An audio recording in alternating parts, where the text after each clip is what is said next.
کوئی دلیل نہیں ہے ہمارے لیے تو دلیل اللہ کا فرمان، نبی کا فرمان بس. لیکن وَلَكِنْ لِيَطْمَئِنَّ قَلْبِي، اطمینان قلب کے لیے. انسان کا جو دماغ ہے یہ ناممکن کی تمنا نہیں کر سکتا. انسانی کمپیوٹر اللہ نے ایسا بنایا ہے کہ اس کے اندر ناممکن کی تمنا پیدا نہیں ہوتی. مثلا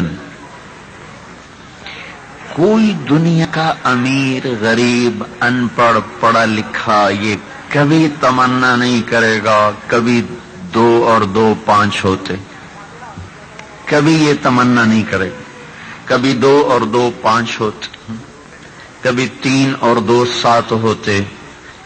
کیوں؟ کہ انسانی دماغ ناممکن کے تصور کو قبول نہیں کرتا. امکانیات کو قبول کرتا ہے، ناممکن قبول نہیں کرتا. اس کے باوجود یہ تو میں نے آپ کو ایک مثال دی نا، مادی مثال دی،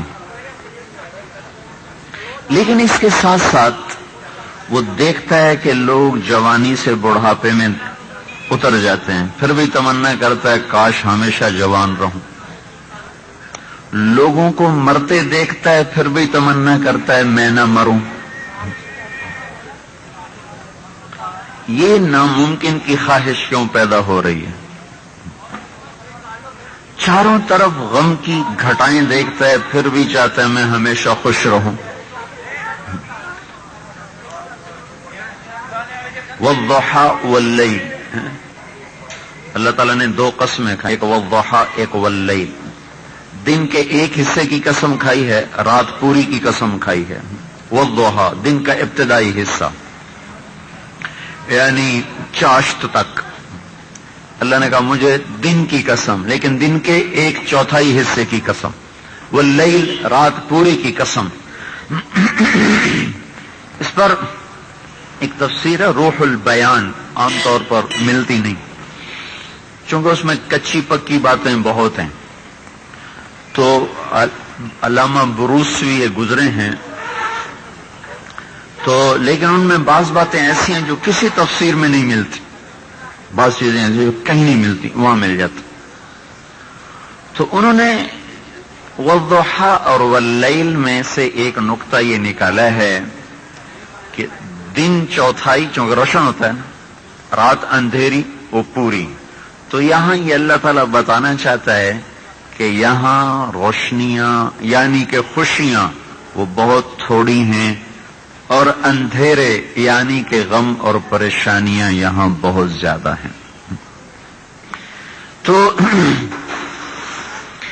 اس کائنات کا ڈیزائن ایسا ہے کہ یہ انسان کی خواہشات کو توڑتی رہتی. پھر بھی ہم چاہتے ہیں ہمیں خوشیاں نصیب ہوں، ہم غم نہ دیکھیں. تو اب جب میں ناممکن کو سوچ نہیں سکتا، میرے دماغ میں ناممکن داخل ہو نہیں سکتا، پھر یہ میرے اندر کیوں آتا ہے کہ میں ہمیشہ جوان رہوں، میں زندہ رہوں، مجھے موت نہ آئے، مجھے غم نہ آئے، مجھے پریشانی نہ آئے، مجھے دکھ نہ پہنچے. یہ اس بات کی علامت ہے کہ کوئی جہان اس کائنات میں چھپا ہوا ہے جہاں جوانی ہمیشہ ہوگی، جہاں خوشیاں ہمیشہ ہوں گی، جہاں غم کوئی نہیں ہوگا، جہاں دکھ کوئی نہیں ہوگا. میرے اندر میں اس تمنا کا اٹھنا یہ ایک عقلی دلیل ہے کہ آخرت موجود ہے، آخرت موجود ہے.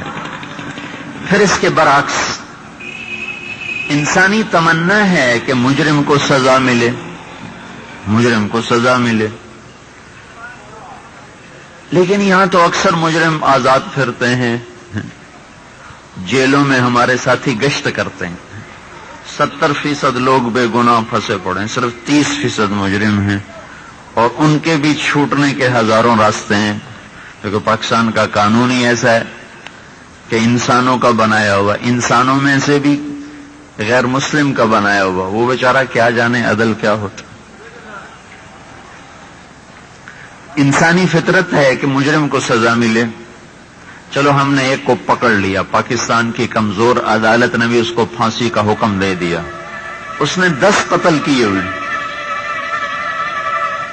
اور وہ پھانسی بھی چڑھ گیا، تو وہ تو ایک کے بدلے میں قتل ہوا ہے، 9 کا بدلہ تو ابھی باقی ہے۔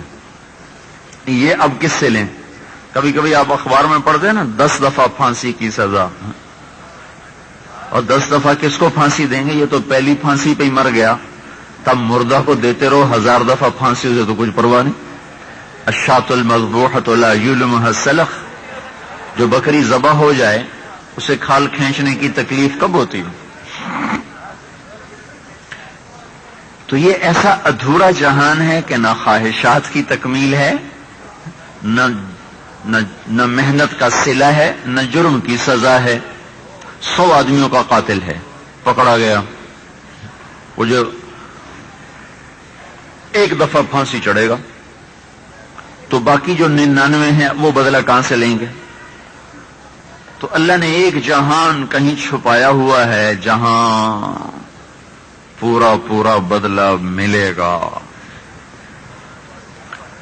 کل نفس ذائقۃ الموت،